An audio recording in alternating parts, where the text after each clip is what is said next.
I was servicing my man. I was taking care of him. And I had, you know, when you get it right, you want to be a visual too. So you got the arched out, you got the legs, you know, you got, you know what I'm talking about. Yeah, we know. Welcome to Chew the Fat. I am your host, Smooth, and today we're going to talk about why I believe Jeezy and Jeannie Mai actually got divorced. Before we jump into our first clip and go over our analysis, I just want you to take the opportunity to like the video. Please do subscribe to the channel, hit the notification bell, and send this to someone who you think might find entertainment or value with this message. No more time wasted. Like to hear it. Here it goes. I was servicing my man. I was taking care of him. And I had, you know, when you get it right, you want to be a visual too. So you got the arched out, you got the legs, you know, you got, you know what I'm talking about. Yeah, we know. You want to just, when he looks down, he just sees like mountain range of right? And all of a sudden, I guess I was just like too into it and giving it too hard. And I heard a,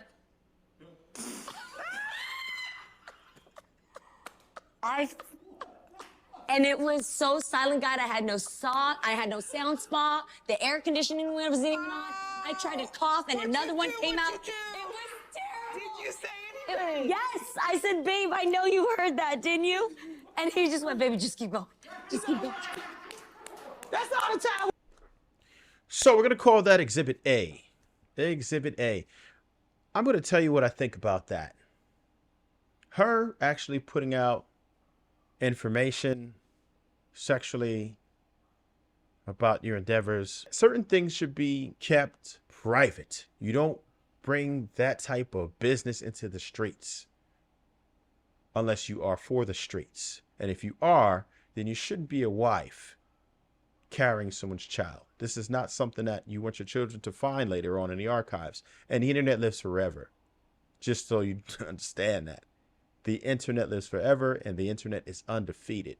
You cannot win against the internet. Your children are going to find this, and they might have some questions about this. And these ain't the type of questions that you want to answer for your children. This is nonsense, and it shouldn't be tolerated. I'm going to get into another video as to why I think that she's not really wife material, in my opinion. We're going to jump into that joint. I really want you to understand where we're going with this, but let's just jump into that real fast. Album, Church in These Streets. Right. And Ride or Die, and Trap or Die have very different sounds. Right. And on this new album, you're going back to the Trap or Die sound. Why is that? Because that's what, you know, you can't, I couldn't give him Martin Luther King when they want the snowman, you know what I'm saying? And no disrespect, because that's who I am. And I was using my music basically as a tool, you know what I mean? Yeah. And I'm going to tell you why I think that is. She's a feminist, by the way. She probably, very likely, tried to change dude and tell him that this is the look he's supposed to have. He's supposed to be going this way. He made it this far in life by presenting himself as a certain manner, right? That was just what he was doing. He was himself. He was Jeezy. Snowman. He's the snowman. That's him. Hey. That's young Jeezy, bro. That's who he is. That's who he is. He get with this woman, and I don't know if he initiated the change, but it's very likely that she initiated the change. Either way, never change for women. I have so many videos out where I tell you, if you listen to what a woman says, as far as how you are to behave, she is going to turn you into something that she is no longer attracted to. And that's facts. Perfect. That's facts. We're going to carry on with this video, though. To touch the people, but I realized that, you know, give them what they want, and when I get a platform like this and I can talk, I can tell them how I feel. That's That makes awesome. That's why we always like having you, Jeezy, because you always speak your mind. And last time you were here, Right. you were saying that you were supporting Hillary Clinton. Did I say that? Yeah. You got the tape? Yeah. No. We can play it back, I but like no, it. is that still the case, though? I just will definitely not vote for Donald Trump, you know. I'm going to try not to get too political here, but what I do understand is that Hillary Clinton ain't for us. Hillary Clinton is the same people who described us, especially you, young Jeezy, as super predators. I don't know if y'all remember that in the 90s. Or maybe you just weren't into politics. Maybe you just don't pay attention. But the clips are still there because, like I said, the internet lives forever. They are not just gangs of kids anymore. They are often the kinds of kids that are called super predators. No conscience, no empathy. We can talk about why they ended up that way, but first we have to bring them to heel. In 1996, you used the term super predators to describe some young kids. Some feel like it was racial code. Was it? And were you wrong to use that term? Well, I was speaking about drug cartels and criminal activity that was very concerning to folks across the country. She called us super predators. So I don't know if you understand between her, Joe Biden, that 94 crime bill, and pretty much what they were doing to snowmen like yourself, my brother. So, and not even just that. We're not going to go, we're not doing the politics today, I promise. But Hillary Clinton was not for us. Look at these chairs. Yeah, right. I mean, that's me. You know what I'm saying? But at the same time, I got a lot of respect for Hillary because I have a daughter and she's showing women that you can be any and everything. So I have a lot of respect for that. But you know, I believe that too. But Hillary Clinton does not believe in you. All right. Before I present Exhibit C, I want you to understand that I'm not one of the dudes who is against interracial dating or interracial marriages. I think that they can work in many instances, right? And I wish that we didn't see color. But what I will say is that interracial relationships will certainly not work if one person is prejudiced against a different race. I can say that for sure. And I want you to be the judge and let me know what you think down in the comments below. Like to hear it? Here it goes. Exhibit C. you dated black guys. Loved black guys. Yeah. I did. But for me, dark meat on the side, white keeps me mean and lean. You know, that's why I married white. Man, that's what I like. Hold up. What do you mean, dark meat on the side? No, I'm not. I'm saying, like, I really do think black men are attractive. I do. Like, that's my... Well, what do you mean, dark meat on the side? That means, honey. You know what that means. Wait, what are you reading it as? I know, how did you say it? I'm just saying, like, when I think about men, I like dark men. I do. You like your main man to be white and your side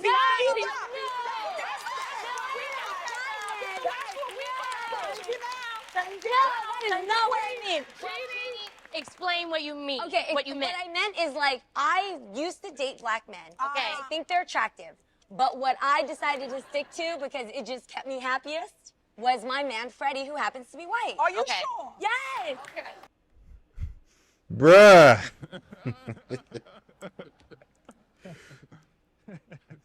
Bruh. What we doing? What we doing? What we doing? She said it clear as day. She likes her dark meat on the side.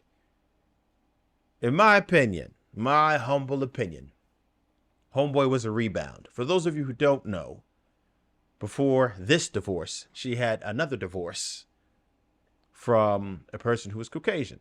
And that's fine. But when you listen to what she says here, that presents a problem. And from what I understand, they were together for 10 years. And they did not have any children.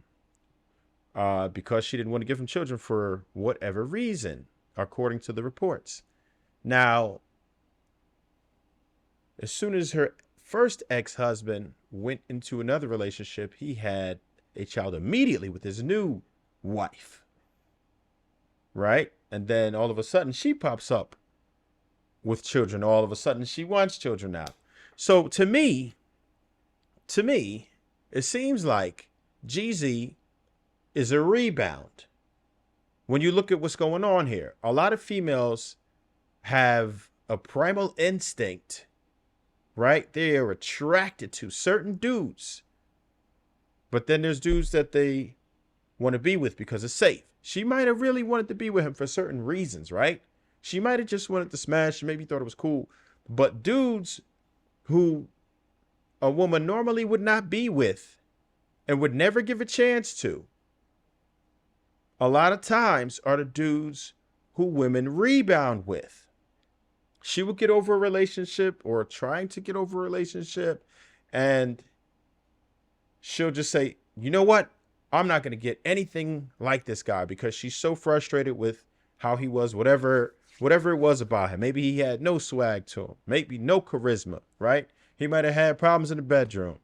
She's like, let me go get this Mandingo guy, right? I'm going to go get me a black man because I done heard the legends. They heard the legends about us. So she wants to see what's up. So she probably said she wanted to get the opposite of the safe space. Women usually go out of their comfort zone when they're rebounding. They'll go ahead and get a new haircut. They'll start trying to style different. They'll try to hit the gym, and they'll date completely different types of men. And they overlook so many different things. They overlook everything that they did with the first guy, who they made do everything. They had to court her for years, and they had to wait for McLovin. But the rebound gets to bypass all that, right? There's no gatekeeper for the rebounder. And it might just be a temporary situation, but then she'll see the other guy making moves, her ex, and he's not playing around. He's getting things done. He's progressing pretty fast, because men don't waste time. So now she'll say, you know what? I don't have time for all this. I got to play catch up. So she did all these things and didn't take any consideration about how compatible they would actually be. And they probably aren't really compatible. Sometimes opposites attract, but sometimes they don't. And when you try to change men and try to make him conform to what it is that you want to do, he gonna file for divorce. That's what he gonna do. He gonna file for divorce. And it almost never happens. We know 70 to 80%, 90% if you're college educated, women file for divorce. They had a prenup in place. It's a real thing. The documents are out. I don't dox people, so I'm not going to post it, but I've seen it.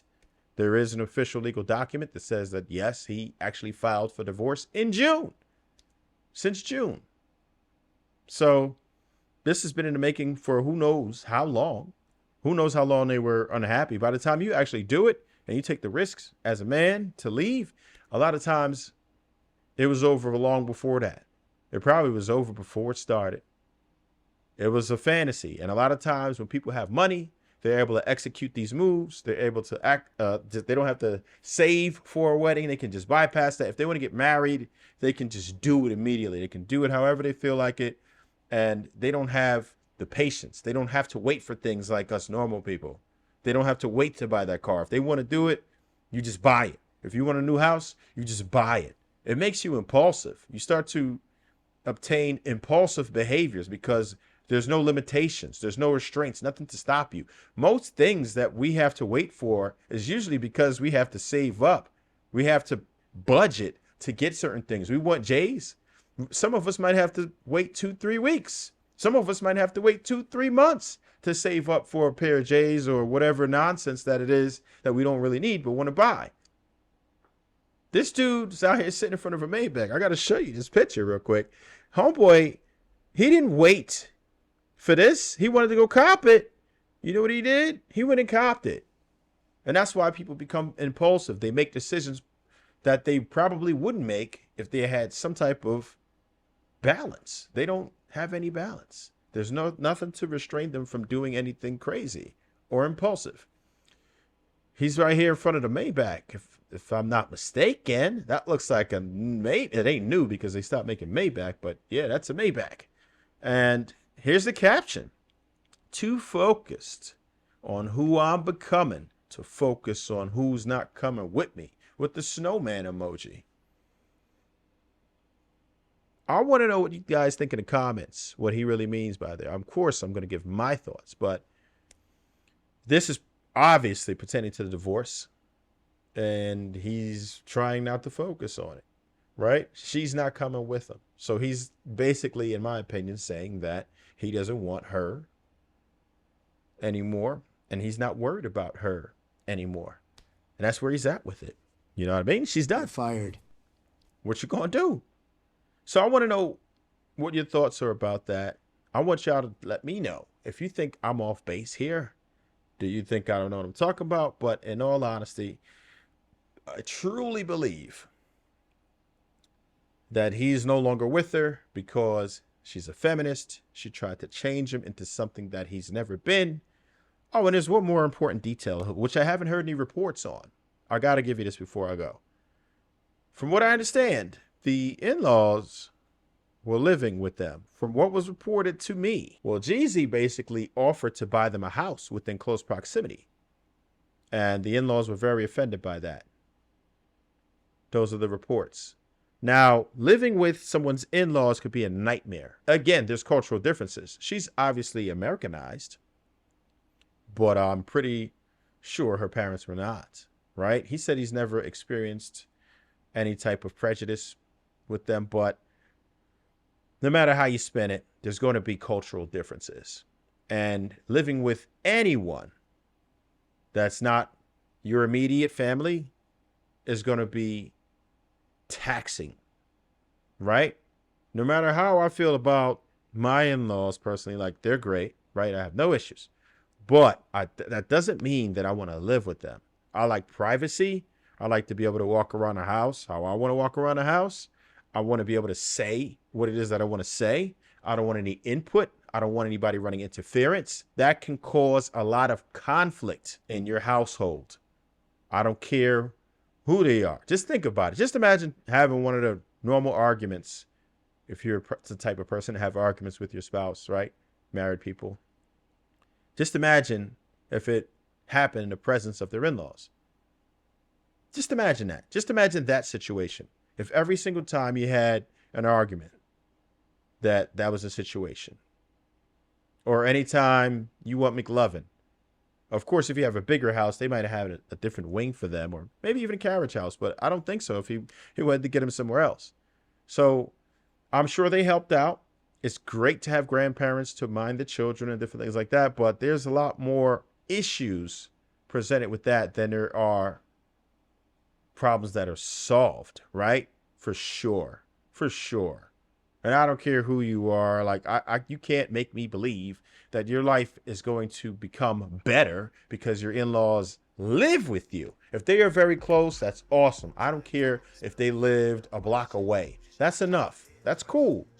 But in the same house, under the same roof, that to me would suck. And that's all I have on that today. Let me know what your thoughts are down in the comments below. Please do like, share this video to people who you think may find value or entertainment in this video. Hit the notification bell so you know every single time that we drop some heat. And as always, stay hungry, my friends. Never thirsty. You know that ain't my style. You know that ain't my style. That ain't how I get down. That ain't how I get